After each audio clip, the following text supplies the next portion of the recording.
호텔 연회장의 공기 무겁고 축축했습니다. 남편의 정장 소매를 꽉 붙들고 서 있었죠. 30년의 그림자가 조명에 길게 끌렸고요. 성공한 남자의 아내 모두가 부러워했죠. 내조의 여왕이라는 명패가 목을 잰더군요. 웃는 얼굴 근육이 파르르 떨려왔습니다. 집으로 돌아온 현관 공기가 식어 있었습니다. 식탁 위에 놓인 종이 하얗게 질려 보이더군요. 조론이라는 낯선 말 칼이 되어 날아왔습니다. 서류를 잡은 손끝 감각이 사라졌습니다. 부스럭거리는 소리가 천둥보다 컸던 밤이죠. 사랑이라는 허울이 바닥에 쏟아졌군요. 자식들 생각하라는 남편의 무거운 말투, 그건 배려가 아니라 치밀한 계산이었고요. 가장 높은 곳에서 저는 밀려났습니다. 마른 침을 삼켜봐도 모래알만 씹히더군요. 거울 속에 내 얼굴 이미 무너져 있었습니다. 찬란했던 30년이 제가 되어 날렸습니다. 이제는 홀로 남겨진 단칸방의 새벽입니다.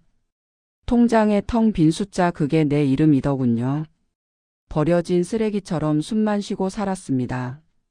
무엇을 위해 살았나 천장을 보며 묻지요. 대답 없는 벽지만 누렇게 발에 있더군요. 끝나지 않을 터널에 혼자 서 있었습니다. 화려했던 그날 밤이 인생의 파산이었죠. 잡으려 했던 손길도 이제는 보이지 않고요. 텅 빈 거실 안쪽으로 어둠만 고여 있습니다. 연회장 입구에 서서 남편의 뻣뻣한 소매를 바짝 끌어당겨 쥐었죠. 축하 화환들 사이로 낯선 남자가 다가와 남편에게 두툼한 봉투를 슬쩍 건네고 사라지더군요. 남편은 당황한 기색으로 봉투를 등 뒤로 숨기며 내 손을 거칠게 뿌리치고 비상구로 걸음을 옮겼고요. 단상에 오른 남편은 마이크를 잡은 손을 미세하게 떨며 퇴임사를 겨우 읽어 내려갔습니다. 내조의 여왕이라는 사회자의 찬사 소리가 허공에 겉도는 비명처럼 귓가를 때리고 지나갔죠. 딸 혜진이는 구석에서 사위와 심각한 표정으로 누군가와 계속 통화하며 내 시선을 피하더군요. 화려한 코스 요리가 식탁 위에 차례로 놓여도 입안은 모래를 씹듯 서걱거려 삼킬 수 없었죠. 남편의 직장 후배가 내 잔에 술을 따르며 회장님께 드릴 말씀이 있다며 귓속말을 하더군요. 남편이 은퇴 자금을 미리 인출했다는 말에 심장이 바닥으로 툭 하고 떨어지는 기분이 들었습니다. 박수 소리가 터질 때 나는 남편의 가방 속에서 아까 보았던 그 봉투를 몰래 꺼내 안을 보았고요. 그 안에는 축하장 대신 법인 명의의 채무 확인서 한 장이 서늘한 빛을 내며 나를 노려보고 있었습니다. 성공의 정점이라 믿은 이 연회장의 조명들이 사실은 낭떠러지 끝을 비추는 불빛이었더군요. 남편은 사람들과 웃으며 고급 와인을 들이켰지만 그의 등 뒤로는 이미 긴 그림자가 드리웠고요.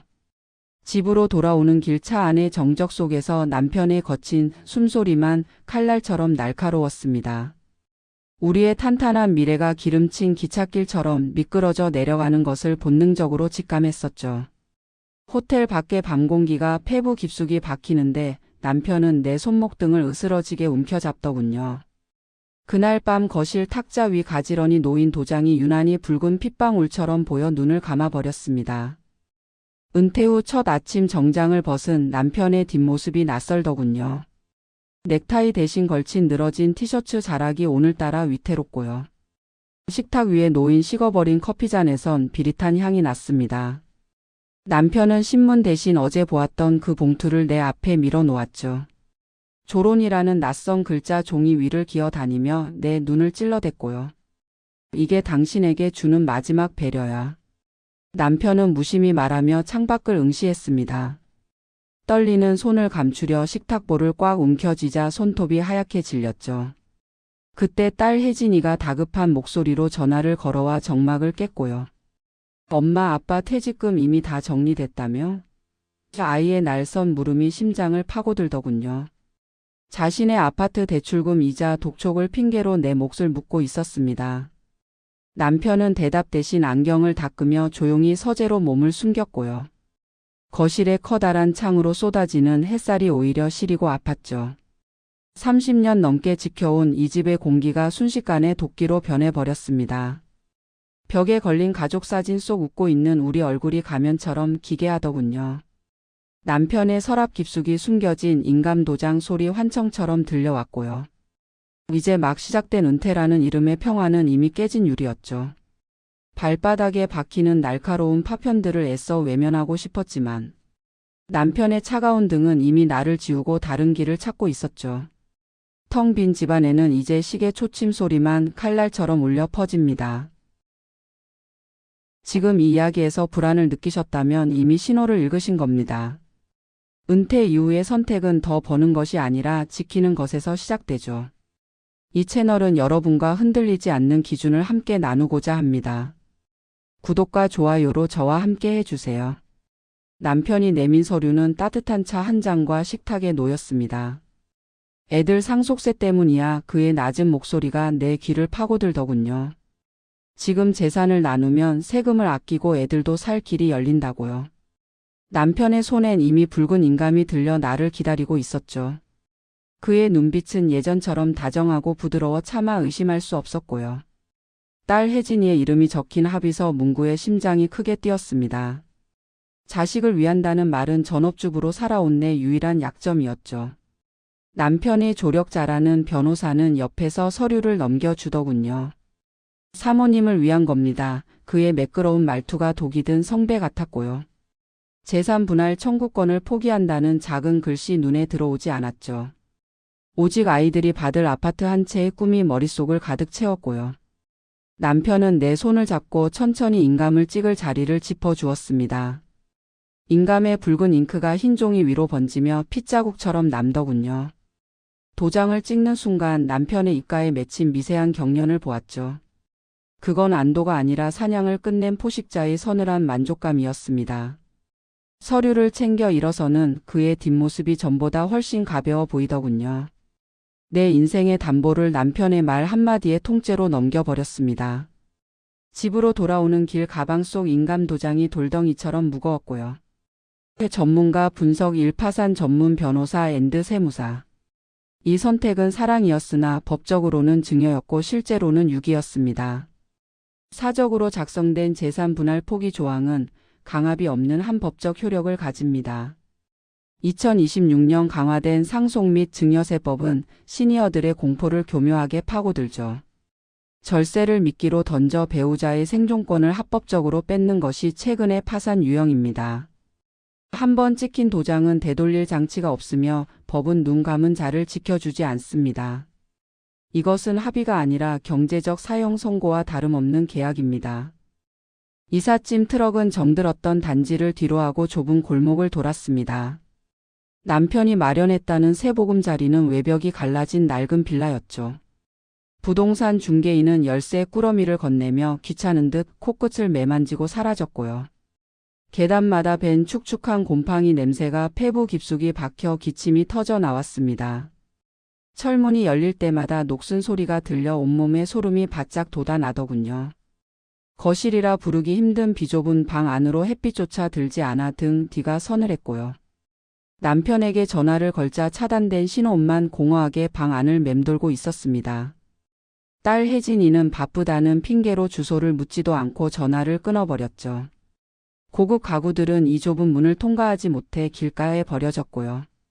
비단 한복을 담았던 상자 위로 뿌연 먼지가 내려앉아 눈이 따가웠습니다. 벽지에 번진 누런 얼룩들이 내 처지 같아서 자꾸 눈길이 가더군요. 사모님, 여기 잔금은 언제 입금하시나요? 집주인의 날선 문자가 휴대폰을 울렸습니다. 남편이 다 처리했다던 말씀은 어디에도 없고 독촉장만 쌓였죠. 통장 잔고를 확인하니 숫자 00이 비웃는 것처럼 나를 노려보고 있었고요. 손가락이 떨려 번호를 누르려 해도 기억나는 얼굴이 단 하나도 없더군요. 화려한 연회장의 박수 소리는 이제 환청이 되어 머릿속을 휘젓고요. 무거운 정적만이 내 무릎 위로 차가운 이불처럼 내려앉았습니다.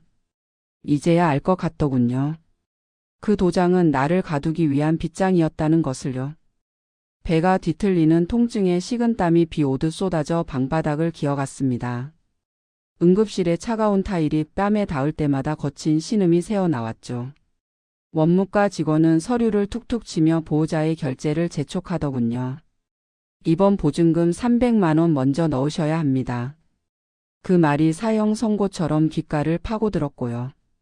떨리는 손으로 휴대폰을 쥐었지만 딸아이의 수신 거분만 돌아왔죠. 병원 복도 끝에서 만난 딸은 내 눈을 피하며 가방끈만 만져댔고요. 엄마, 내 아파트 이자만 한 달에 500이야. 아이의 목소리는 이미 남이 되어 있었습니다. 아빠가 준 그 돈 벌써 다 써버린 거야? 날 선 물음이 염증보다 더 깊게 가슴을 찔렀죠. 법률구조공단 구성먼지 앉은 의자에 앉아 합의서를 내밀었고요. 젊은 변호사는 안경을 고쳤으며 이미 도장 찍힌 계약이라 고개를 젓더군요. 남편이 남긴 붉은 인간 마치 말라붙은 핏물처럼 내 목을 조여왔습니다. 진통제 한 알쌀 돈이 없어 링거줄을 보며 하염없이 누워 있었죠. 옆 침대 보호자가 건넨 식어버린 죽 한 그릇이 내 자식보다 따뜻했고요. 복도를 지나가는 사람들의 활기찬 발소리가 내 존엄을 갉아먹더군요. 30년 넘게 지켜온 정숙이라는 이름은 이제 환자 번호일 뿐이었죠. 남편의 이름으로 된 법인 채무 독촉장이 병실까지 찾아왔고요. 화려했던 호텔 연회장의 음식들이 헛구역질로 올라와 입안을 채웠습니다. 무너진 천장처럼 무거운 침묵이 내 마른 몸을 천천히 덮어갔고요. 새벽 안개가 자욱한 공원의 벤치 위로 노란 안전조끼를 겹쳐 입고 앉았죠. 30년 동안 쥐었던 국자 대신 거친 대나무 빗자루를 쥡니다. 손등에 갈라진 논바닥 같은 틈으로 새벽 바람이 들어와 따갑게 쓰리더군요.